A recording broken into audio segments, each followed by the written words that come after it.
Hello friends, स्वागत है आप सबका आपके अपने यूट्यूब चैनल पर सीटेट, जिसका एग्ज़ाम जनवरी 2024 में आयोजित होने वाला है। और आज हम सीडीपी के अंतर्गत महत्वपूर्ण प्रश्नों की श्रृंखला में एनसीएफ 2005 यानी कि राष्ट्रीय पाठ्यचर्या की रूपरेखा 2005 से संबंधित महत्वपूर्ण प्रश्नों को सॉल्व करने वाले हैं, जो कि आपके एग्जाम के पॉइंट ऑफ व्यू से बहुत ही ज़्यादा इंपॉर्टेंट है। आज की क्लास ना सिर्फ सीटेट बल्कि TET, CTET, super TET, KVS, BSTET और डीट प्रीलिम्स भी सबके लिए बहुत ही ज़्यादा रिलेवेंट है। तो बिना देर किए शुरू करते हैं आज की अपनी क्लास और देखते हैं आज का अपना पहला प्रश्न, यानी कि राष्ट्रीय पाठ्यचर्या की रूपरेखा 2005 से संबंधित क्या है प्रश्न है और इससे संबंधित इंपॉर्टेंट प्रश्नों को हम देखते हैं। तो इस क्रम में आज हमारा पहला प्रश्न है एनसीएफ 2005 का मुख्य सूत्र। शिक्षा बिना बोझ के विचार कब आया था, यानी कि एनसीएफ 2005 का मेन सूत्र क्या है, तो शिक्षा बिना बोझ के। और यह कब आया था विचार, कब दिया गया था, तो यशपाल समिति ने। किसने दिया था, यशपाल समिति ने। कब दिया था, तो 1993 में यशपाल समिति आती है और यशपाल समिति ही कहती है कि क्या शिक्षा बिना बोझ के इस सूत्र को, इस फॉर्मूले को, इस विचार को दिया था। आगे बढ़ते हैं, देखते हैं अगला प्रश्न। दूसरा प्रश्न है एनसीएफ 2005 के अंतर्गत परीक्षा सुधारों में किस सुधार को सुझाया गया है, यानी कि एनसीएफ यानी कि नेशनल करिकुलम फ्रेमवर्क। इसका कभी कभी आप पूर्ण रूप पूछे तो आप क्या होगा, नेशनल करिकुलम फ्रेमवर्क यानी कि राष्ट्रीय पाठ्यचर्या की रूपरेखा 2005 के अंतर्गत परीक्षा सुधारों में किन सुधारों को सुझाया गया। तो परीक्षा सुधार के लिए कौन कौन से सुझावों को बताया गया, सुझाया गया, तो सामूहिक कार्य मूल्यांकन, सतत मूल्यांकन और खुली पुस्तक की परीक्षा मूल्यांकन, यानी कि सामूहिक कार्य मूल्यांकन को भी सुझाया बताया गया था एनसीएफ 2005 में कि परीक्षा सुधार इससे भी होगा। सतत मूल्यांकन करने के लिए खुली पुस्तक की परीक्षा मूल्यांकन, यानी कि ऑल ये सभी होंगे जो क्या हैं, ये सभी जो हैं एनसीएफ 2005 के अंतर्गत परीक्षा सुधारों के लिए सुझाए गए हैं। लेकिन योगात्मक मूल्यांकन जो सुमेटिव एवोल्यूशन होता है उसको नहीं सुझाया गया है, आप याद रखेंगे हमेशा। तीसरा प्रश्न है आज का, विद्यालय शिक्षा का अब तक का नवीनतम राष्ट्रीय दस्तावेज है, यानी कि जो विद्यालयी शिक्षा है उसका अब तक का नवीनतम दस्तावेज क्या है। तो एनसीएफ 2005 है, आरटीई 2009 है, या एनपीई, या फिर उपरोक्त में से कोई नहीं। तो विद्यालय शिक्षा के लिए या फिर स्कूली शिक्षा का अब तक का सबसे नवीनतम राष्ट्रीय दस्तावेज एनसीएफ 2005 को माना गया है। किसे माना गया है, तो राष्ट्रीय पाठ्यचर्या की रूपरेखा 2005 यही क्या है, नवीनतम दस्तावेज है। आगे बढ़ते हैं और देखते हैं चौथा प्रश्न आज का, कि किस मंत्रालय की पहल पर एनसीएफ 2005 तैयार किया गया था, यानी कि जो नेशनल करिकुलम फ्रेमवर्क या राष्ट्रीय पाठ्यचर्या की रूपरेखा 5 को तैयार किया गया, लेकिन मंत्रालय कौन था, किस मंत्रालय ने इसकी पहल करी थी। तो क्या है, मानव संसाधन विकास मंत्रालय, रेल मंत्रालय, अधीनस्थ बोर्ड, या उपरोक्त में से कोई नहीं। तो कौन सा ऑप्शन ए हमारा राइट आंसर होगा कि मानव संसाधन विकास मंत्रालय, जो इसका नाम बदल करके अब क्या हो गया है, शिक्षा मंत्रालय। क्या कर दिया गया है, इसका नाम बदल करके अब शिक्षा मंत्रालय कर दिया गया है। आप याद रखेंगे इस चीज़ को कि अब इसका नाम, इस चीज़ को हम मानव संसाधन विकास मंत्रालय कहते थे, इसको हम पहले क्या कहते थे, एमएचआरडी कहते थे। ठीक है, एमएचआरडी। अब हम किस नाम से जानते हैं, तो शिक्षा मंत्रालय के नाम से जानते हैं। एजुकेशन मंत्रालय शिक्षा मंत्रालय के नाम से जानते हैं। और इसी शिक्षा मंत्रालय ने 2005 में एनसीएफ 2005 की तैयार किया गया, किसकी पहल पर, तो शिक्षा मंत्रालय की पहल पर ही इसको तैयार किया गया। अब देखते हैं आज का पांचवा प्रश्न, एनसीएफ 2005 में किन शिक्षण सूत्रों के अधिकतम प्रयोग का सुझाव दिया गया, यानी कि एनसीएफ 2005 है वह किन शिक्षण सूत्रों के अधिक से अधिक प्रयोग पर सुझाव देता है। तो अज्ञात से ज्ञात की ओर, अमूर्त से मूर्त की ओर, ज्ञात से अज्ञात की ओर एवं मूर्त से अमूर्त की ओर। तो एनसीएफ 2005 किस ओर जो है, किस शिक्षण सूत्र की ओर या फिर किस शिक्षण सूत्र के अधिक से अधिक प्रयोग का सुझाव देता है। तो एनसीएफ 2005 जो है कि क्या कहता है कि ज्ञात से अज्ञात की ओर चलो एवं मूर्त से अमूर्त की ओर बच्चों को ले जाओ। किस तरफ, तो ज्ञात चीज़ों से अज्ञात चीज़ों की ओर बच्चों को हम ले जाएंगे और मूर्त से अमूर्त चीज़ों की ओर हम बच्चों को ले जाएंगे, यानी कि ऑप्शन सी हमारा क्या है, राइट आंसर है। इंपॉर्टेंट प्रश्न है, ये सारे प्रश्न आपके सीटेट की परीक्षा में पूछे गए हैं। आगे देखते हैं छठा प्रश्न क्या है, करिकुलम शब्द किस भाषा का शब्द है, यानी कि जो करिकुलम शब्द लिया गया किस भाषा का है, लैटिन भाषा का है, हिंदी भाषा का है, उर्दू या फ्रेंच, किस भाषा का है? तो करिकुलम शब्द जो है लैटिन भाषा का शब्द है। किस भाषा का शब्द है? लैटिन भाषा का शब्द है, यानी कि ऑप्शन ए हमारा क्या है? सही है। अब देखते हैं 7वां प्रश्न क्या है। NCF 2005 की कार्यशाला कहाँ पर आयोजित की गई, यानी कि NCF 2005 यानी कि राष्ट्रीय पाठ्यचर्या की रूपरेखा 2005 की जो कार्यशाला थी वह कहाँ पर आयोजित की गई थी? तो देखिए SCERT Udaipur, SIERT Udaipur, NCERT Delhi और NHRD दिल्ली। तो कहाँ पर NCF 2005 की कार्यशाला आयोजित की गई थी? तो ऑप्शन सी हमारा राइट आंसर है, NCERT नई दिल्ली। बात करें NCERT की तो इसकी स्थापना कब होती है? 1961 में होती है। इसका हेडक्वार्टर कहाँ पे होता है? तो यह भी कहाँ पे है? न्यू दिल्ली में इसका हेडक्वार्टर है। स्थापना 1961 में NCERT की होती है। आगे बढ़ते हैं, देखते हैं 8वां क्या है। निम्न में से NCF 2005 में किस बात पर बल दिया गया? यानी कि 2005 NCF 2005 आता है राष्ट्रीय पाठ्यचर्या की रूपरेखा 2005 में किस बात पर बल दिया गया है? विज्ञान के लिए शिक्षा, विकास के लिए शिक्षा, शांति के लिए शिक्षा या सभी? तो क्या होगा? NCF 2005 में स्पष्ट रूप से कहा गया है ऑप्शन सी के बारे में कि हमारा क्या है? शांति के लिए शिक्षा। शिक्षा किस लिए? शांति के लिए। ऑप्शन सी हमारा क्या होगा? राइट आंसर होगा। आगे बढ़ते हैं और देखते हैं 9वां प्रश्न क्या है। NCF 2005 में किस परीक्षा के संबंध में सुधार के लिए सुझाव दिए गए हैं? यानी कि NCF 2005 में जो है परीक्षा के संबंध में सुधार के लिए क्या सुझाव दिए गए थे? तो देखिए कक्षा 10वीं तक परीक्षा क्या हो? ऐच्छिक हो। प्रतियोगी प्रवेश परीक्षा को ऐच्छिक किया जाए, या कक्षा 12वीं की परीक्षा ऐच्छिक हो, या सभी? तो 9वें प्रश्न की अगर हम बात करें तो NCF 2005 किस परीक्षा के संबंध में सुधार के लिए सुझाव दिया था? तो इसने ऑप्शन ए हमारा राइट आंसर। इसने कहा था NCF 2005 ने कि कक्षा 10वीं तक की परीक्षा कैसी हो? ऐच्छिक हो। ठीक है, कहाँ तक? तो याद रखना है कि 10th तक की परीक्षा कैसी हो? ऐच्छिक हो। छोटे छोटे पॉइंट्स हैं लेकिन क्या है, कंफ्यूज कर देंगे एग्जाम में, इसलिए आपको क्लियर याद रखना है। 10वां प्रश्न आज का हमारा कि पाठ्यक्रम निर्माण की आवश्यकता क्यों है? अब बात करें कि पाठ्यक्रम निर्माण की आवश्यकता क्यों है, तो देखते हैं शिक्षक की सुविधा के लिए, शिक्षा के उद्देश्यों की प्राप्ति के लिए, बालक को पाठ्य पुस्तक उपलब्ध करवाने के लिए, या इनमें से कोई नहीं। पाठ्यक्रम की सबसे ज़्यादा आवश्यकता क्यों होती है? क्योंकि हम शिक्षा के उद्देश्यों को क्या कर सकें? प्राप्त कर सकें। उसी के माध्यम से हम पाठ्यक्रम में निर्धारित होता है कि शिक्षा के उद्देश्य क्या है और इनको प्राप्त कैसे किया जाए। यानी कि पाठ्यक्रम निर्माण की आवश्यकता सबसे ज़्यादा देखें तो ऑप्शन बी हमारा राइट आंसर है कि शिक्षा के उद्देश्यों की प्राप्ति के लिए सबसे ज़्यादा ज़रूरी है।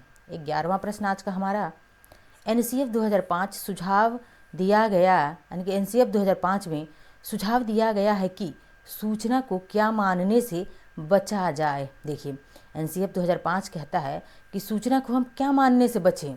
ज्ञान, सूचना, समझ या इनमें से कोई नहीं। तो NCF 2005 कहता है कि सूचना को हम ज्ञान मानने से बचें। क्या? ज्ञान मानने से बचें सूचना को। ऑप्शन ए हमारा राइट आंसर है। अब देखते हैं 12वां प्रश्न अपना।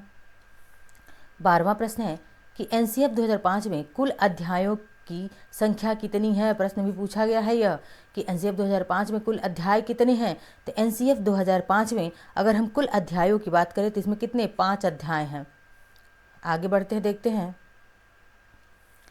NCF 2005 में गुणवत्ता आयाम शीर्षक के अंतर्गत महत्व दिया गया है। अब कह रहे हैं NCF 2005 में जो है गुणवत्ता आयाम शीर्षक के अंतर्गत किसे महत्व दिया गया है? तो किसे सबसे ज़्यादा महत्व दिया गया है? शिक्षक एवं अप्रेरित शिक्षकों को, बालकों के लिए ज्ञान संदर्भ के में संरचित अनुभव को, या बालकों के लिए संरचित अनुभव एवं पाठ्यक्रम सुधार को, या फिर भौतिक संसाधनों को।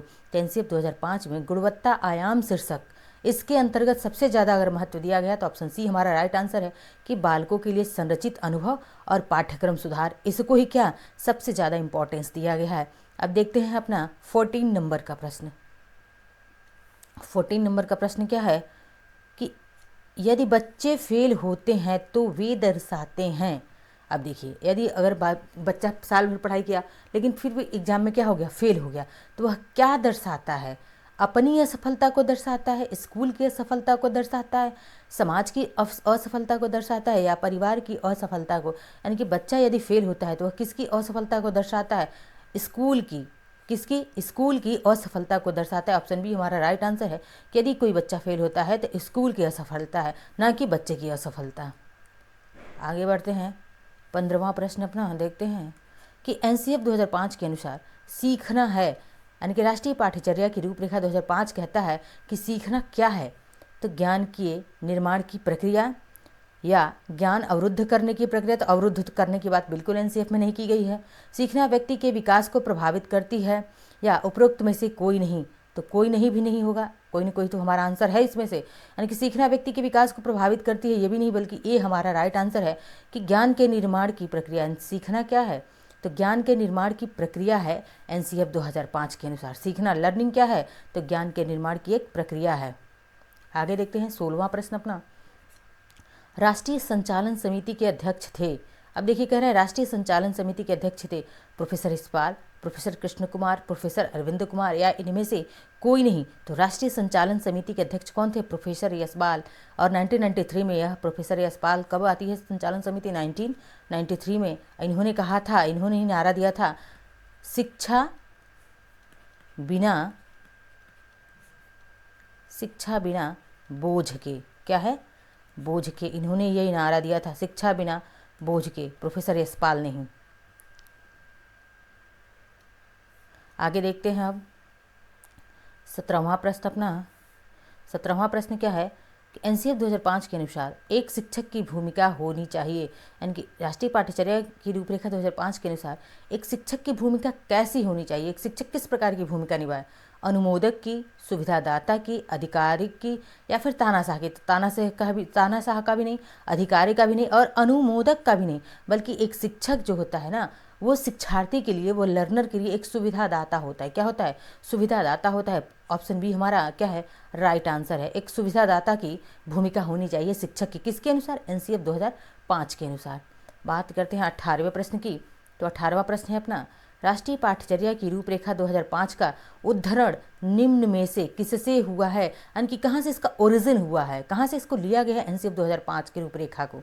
तो देखिए, सभ्यता और प्रगति से, गीतांजलि से, गोदान से, विज्ञान एवं तकनीकी से। तो हमने राष्ट्रीय पाठ्यचर्या की रूपरेखा 2005 का उद्धरण कहाँ से हुआ है? तो सभ्यता और संस्कृति। कहाँ से हुआ है? सभ्यता और संस्कृति से इसका उद्धरण हुआ है। आगे बढ़ते हैं, अब देखते हैं आज का 19वां प्रश्न। राष्ट्रीय पाठ्यचर्या की रूपरेखा के दिशा निर्देश के अंतर्गत आता है, यानी कि एनसीएफ 2005 के दिशा निर्देश के अंतर्गत क्या आता है? तो ज्ञान को स्कूल के बाहरी जीवन से जोड़ना, पढ़ाई रटन तो, यानी कि एनसीएफ 2005 मना करता है कि रटन रोट सिस्टम को क्या करो? ख़त्म करो, अंडरस्टैंडिंग लेवल पे चीज़ों को ले आओ। परीक्षा को अपेक्षाकृत सरल बनाया जाए, ये भी नहीं है, उपरोक्त सभी भी नहीं है, बल्कि हमारा ऑप्शन ए सही है कि एनसीएफ 2005 कहता है कि ज्ञान को स्कूली जीवन के बाहरी जीवन से, यानी कि ज्ञान जो है उसको हम बाहरी जीवन से भी जोड़ें, यानी कि स्कूल का जो बाहरी जीवन है, बाहरी वातावरण है, उससे भी हम क्या करें? जोड़ें। रोट सिस्टम को बिल्कुल मना करता है एनसीएफ 2005। आगे देखते हैं अब 20वां प्रश्न। राष्ट्रीय पाठ्यचर्या की रूपरेखा 2005 के मार्गदर्शक सिद्धांतों के विषय में सत्य कथन है, यानी कि इनमें से कौन सा एक सत्य कथन है एनसीएफ 2005 के अनुसार? पाठ्यक्रम, पाठ्यचर्या पाठ्यपुस्तक केंद्रित होनी चाहिए। अधिगम प्रक्रिया के अंतर्गत ना समझ आने वाली अवधारणाओं को रखना चाहिए। बिल्कुल नहीं, ऐसा नहीं है कि हम अधिगम प्रक्रिया के अंतर्गत जो समझ में नहीं है वैसी अवधारणा को रखें। स्कूल में प्राप्त ज्ञान को बाहरी जीवन से जोड़ना चाहिए और ऐसी अधिभावी पहचान की अवहेलना, क्या है? अवहेलना है, इसको मैं यहाँ लिख देती हूँ, अवहेलना करनी चाहिए जो राष्ट्रीय चिंताओं पर आधारित हो। तो हमारा ऑप्शन कौन सा होगा 20वें में? 20वें हमारा ऑप्शन सी राइट आंसर है कि स्कूल में प्राप्त ज्ञान को बाहरी जीवन से जोड़ा जाना चाहिए। ठीक है, ये हमारा क्या होगा? राइट आंसर होगा। ऑप्शन सी हमारा क्या है? राइट आंसर है। आगे बढ़ते हैं, अब देखते हैं 21वां प्रश्न। एनसीएफ 2005 के अनुसार सीखना एक क्या है? ज्ञान के निर्माण की प्रक्रिया है, ज्ञान अवरुद्ध करने की प्रक्रिया है, सीखना व्यक्ति के विकास को प्रभावित करती है या इनमें से कोई नहीं? तो एनसीएफ 2005 के अनुसार सीखना क्या है? ज्ञान के निर्माण की एक प्रक्रिया है। ठीक है, आगे बढ़ते हैं, देखते हैं 22वां प्रश्न। 22वां प्रश्न है, राष्ट्रीय पाठ्यचर्या की रूपरेखा 2005 के अनुसार बाल केंद्रित शिक्षा शास्त्र में शिक्षार्थी को किस प्रकार नियोजित करने की आवश्यकता है? यानी कि किस प्रकार हम सीडीपी के अंतर्गत, यानी कि बाल केंद्रित शिक्षा है, यानी कि कैसा एजुकेशन कैसा है? तो चाइल्ड ओरिएंटेड है। ठीक है, लर्नर ओरिएंटेड है और इस प्रकार इसमें कह रहा है कि शिक्षार्थी को हम किस प्रकार नियोजित करेंगे, किससे नियोजित करने की आवश्यकता है। अभिरुचि के अनुरूप, आर्थिक स्तर के अनुरूप, सामाजिक स्तर के अनुरूप या शारीरिक स्तर के अनुरूप। तो किस स्तर के अनुरूप एनसीएफ 2005 कहता है कि हम शिक्षार्थी को बाल केंद्रित शिक्षा शास्त्र में नियोजित करेंगे? तो अभिरुचि के, किसके? अभिरुचि के अनुरूप, इंटरेस्ट के अनुरूप। ठीक है, आगे देखते हैं 23वां प्रश्न। राष्ट्रीय पाठ्यचर्या की रूपरेखा 2005 के अनुसार कक्षा में शिक्षक की भूमिका होनी चाहिए, यानी कि एनसीएफ 2005 के अनुसार शिक्षक की भूमिका कक्षा में कैसी होनी चाहिए? एक आदेशक के रूप में, उत्प्रेरक के रूप में। देखिए, आदेश बिल्कुल नहीं देना है, एक नेता के रूप में भी नहीं होनी चाहिए, और उपरोक्त में से तो कोई होगा ही नहीं। हमारा ऑप्शन कौन सा सही है? बी सही है। कि देखिए, राष्ट्रीय पाठ्यचर्या की रूपरेखा 2005 के अनुसार शिक्षक, कक्षा में शिक्षक की भूमिका एक उत्प्रेरक, कैटलिस्ट के रूप में होनी चाहिए। वो छात्रों को क्या करे? उत्प्रेरित करे पढ़ने के लिए, उनके उद्देश्यों को, उनके लक्ष्यों को प्राप्त करने के लिए। तो कैसी भूमिका होनी चाहिए? एक उत्प्रेरक या कैटलिस्ट की भूमिका होनी चाहिए। नेक्स्ट देखते हैं 24वां प्रश्न। राष्ट्रीय पाठ्यचर्या की रूपरेखा 2005 के अनुसार सत्य नहीं है, यानी कि कौन? इसमें 3 सही होगा, लेकिन एक जो है सत्य नहीं है। सभी बच्चों में सीखने की क्षमता होती है, यानी कि एनसीएफ 2005 कहता है कि सभी बच्चों में सीखने की क्षमता होती है, बिल्कुल होती है। वे स्वभाव से सीखने हेतु क्या होते हैं? तो प्रेरित होते हैं। तो प्रत्येक बच्चा स्वभाव से सीखने क्या होता है? सीखने के लिए प्रेरित होता है। सभी बच्चे व्यक्तिगत स्तर पर एक ही तरह से सीखते हैं। देखिए क्या कह रहा है? एक ही तरह से सीखते हैं, और स्कूल के भीतर बाहर दोनों जगह सीखने की प्रक्रिया चलती रहती है। बिल्कुल, स्कूल, आप स्कूल में हैं तब भी सीखते हैं, बाहर आते हैं तब भी सीखते हैं। लेकिन ऑप्शन सी देखिए हमारा क्या है? यही सही आंसर होगा। यही गलत है। क्या है? कि सभी बच्चे व्यक्तिगत स्तर पर एक ही तरह से, एक तरह से प्रत्येक बच्चा नहीं, सारे बच्चे इंडिविजुअली, सारे बच्चे अलग होते हैं। तो सारे बच्चों की सीखने की क्षमता भी क्या होगी? वह अलग अलग होगी, ना कि एक तरह से होगी। ऑप्शन सी हमारा राइट आंसर होगा। आगे बढ़ते हैं, 25वां प्रश्न देखते हैं। 25वां प्रश्न है कि एनसीएफ 2005 के अनुसार भाषाई अल्पसंख्यक वाले वर्गों के बच्चों को शिक्षा किस भाषा में दी जानी चाहिए? यानी कि एनसीएफ 2005 के अनुसार जो अल्पसंख्यक भाषी बच्चे हैं, उन बच्चों को किस भाषा में शिक्षा दी जानी चाहिए? उनकी मातृभाषा में, अंग्रेजी भाषा में, या हिंदी भाषा में, या इन सभी में? तो जो भी अल्पसंख्यक भाषाई वाले बच्चे हैं, उनको उनकी मातृभाषा में, मदर टंग में शिक्षा दी जानी चाहिए। नेक्स्ट देखते हैं 26वां प्रश्न अपना क्या कहता है। 26वां प्रश्न है कि राष्ट्रीय पाठ्यचर्या की रूपरेखा 2005 के अनुसार बच्चों के आकलन का तरीका है, यानी कि बच्चों के आकलन का कौन सा तरीका बेहतर है? वार्षिक परीक्षा कराएं, या फिर अर्धवार्षिक परीक्षा कराएं, या दैनिक गतिविधियां, या इनमें से कोई नहीं? तो कौन सा होगा? राष्ट्रीय पाठ्यचर्या की रूपरेखा 2005 के अनुसार बच्चों के आकलन का अगर बेहतर तरीका देखा जाए तो ऑप्शन सी हमारा राइट आंसर है कि दैनिक गतिविधियाँ, जो डे बाय डे रूटीन की गतिविधियाँ जो होती, एक्टिविटीज़ होती हैं, यह सबसे बेहतर तरीका है। आगे देखते हैं अब 27वां प्रश्न। 27वां प्रश्न है कि भीड़ भाड़ वाली कक्षाओं में यहाँ पे भरना है, अध्यापन की बात करना निरर्थक है, यानी कि कैसे अध्यापन की बात करना निरर्थक है भीड़ भाड़ी वाली कक्षाओं में? तो देखिए, पिछड़े, सामान्य, कक्षा केंद्रित, या सृजनशील? तो भीड़ भाड़ वाली कक्षाओं में हम ऑप्शन डी को सही करेंगे कि सृजनशील अध्यापन की बात करना निरर्थक है, यानी कि जब भीड़ भाड़ वाली कक्षा होगी तो वहाँ पे क्रिएटिव चीज़ें निकल कर नहीं आएंगी, सृजनशीलता को बढ़ावा नहीं मिलेगा। तो ऑप्शन डी हमारा क्या है? सही आंसर है। आगे देखते हैं 28वां प्रश्न। यदि बच्चे होते हैं, यानी कि यदि बच्चे क्या होते हैं यहाँ पे? यदि बच्चे फेल होते हैं, क्या होते हैं? यदि बच्चे फेल होते हैं तो भी दर्शाते हैं, यानी कि जब बच्चा फेल होता है तो वह क्या दर्शाता है? स्कूल की असफलता को दर्शाता है, अपनी असफलता को दर्शाता है, समाज की असफलता को, या परिवार की असफलता को? तो यदि कोई बच्चा फेल होता है तो वह स्कूल की या अध्यापक की असफलता को दर्शाता है। ऑप्शन ए हमारा क्या होगा? सही आंसर होगा, क्योंकि स्कूल ने या उस अध्यापक ने बच्चे को अच्छे से नहीं पढ़ाया, इसलिए बच्चा क्या हो गया? फेल हो गया। आगे देखते हैं 29वां प्रश्न। राष्ट्रीय पाठ्यचर्या की रूपरेखा 2005 के अनुसार गणित शिक्षण का लक्ष्य होना चाहिए, यानी कि गणित शिक्षण का क्या लक्ष्य होना चाहिए एनसीएफ 2005 के अनुसार? तो तार्किक ढंग से सोचना बिल्कुल होना चाहिए। अमूर्तों, यानी कि अमूर्त जो है, अमूर्तों का निर्माण करना, अमूर्त चिंतन का निर्माण करना, ये भी सही है।